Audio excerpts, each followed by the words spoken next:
ایک شیر اور ایک شارک مچھلی دونوں قدرتی اور پیشہ ور شکاری ہیں، لیکن شیر سمندر میں شکار نہیں کر سکتا جبکہ وہ مچھلی اس جنگل میں شکار نہیں کر سکتی۔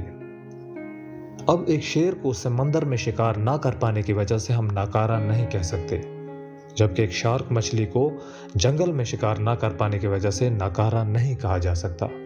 دونوں کی اپنی اپنی حدود ہیں اور ان حدود میں، ان لیمٹس میں دونوں بہترین ہیں۔ اسی طرح اگر گلاب کی خوشبو ٹماٹر سے اچھی ہے تو اس کا مطلب یہ نہیں کہ اسے ہم کھانا تیار کرنے میں بھی استعمال کرنے لگ جائیں۔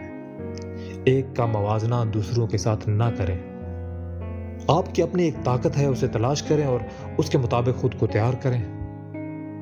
کہتے ہیں کہ ہر وہ جاندار جو اس وقت دنیا میں موجود ہے وہ حضرت نوح علیہ السلام کی کشتی میں موجود تھا، جس میں ایک چھوٹے سے چھوٹا جاندار گھونگا یعنی سنیل بھی شامل تھا۔ اور اگر خدا ایک گھونگے کا نوح علیہ السلام کی کشتی تک پہنچنے کا انتظار کر سکتا ہے تو وہ خدا آپ پر اور مجھ پر بھی اپنے فضل کا دروازہ بند نہیں کرے گا۔ اس وقت تک بند نہیں کرے گا جب تک آپ اپنے مطلوبہ اور متوقع مقام تک نہیں پہنچ جاتے۔ کبھی خود کو حقارت کی نظر سے نہیں دیکھنا چاہیے، بلکہ ہمیشہ خود سے اور اپنے رب سے اچھی امیدیں وابستہ رکھیں۔ یاد رکھیں کہ ایک ٹوٹا ہوا رنگین قلم بھی رنگ بھرنے کے کام آ جاتا ہے۔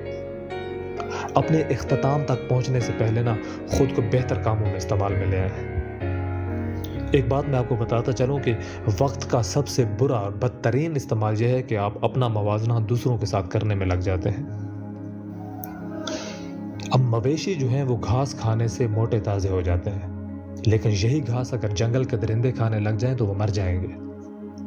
کبھی بھی اپنا موازنہ دوسروں کے ساتھ نہ کریں، اپنی دوڑ اپنی رفتار سے مکمل کریں، اور جو طریقہ کسی اور کی کامیابی کی وجہ بنا ضروری نہیں کہ وہ آپ کی کامیابی کی وجہ بھی بن سکتا ہو۔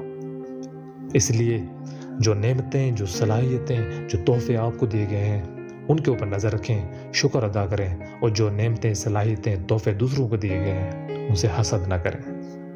اور مجھے اجازت دیجیے، ملیں گے اگلی ویڈیو میں، تب تک کے لیے دس از نون نیازی سائننگ آؤٹ۔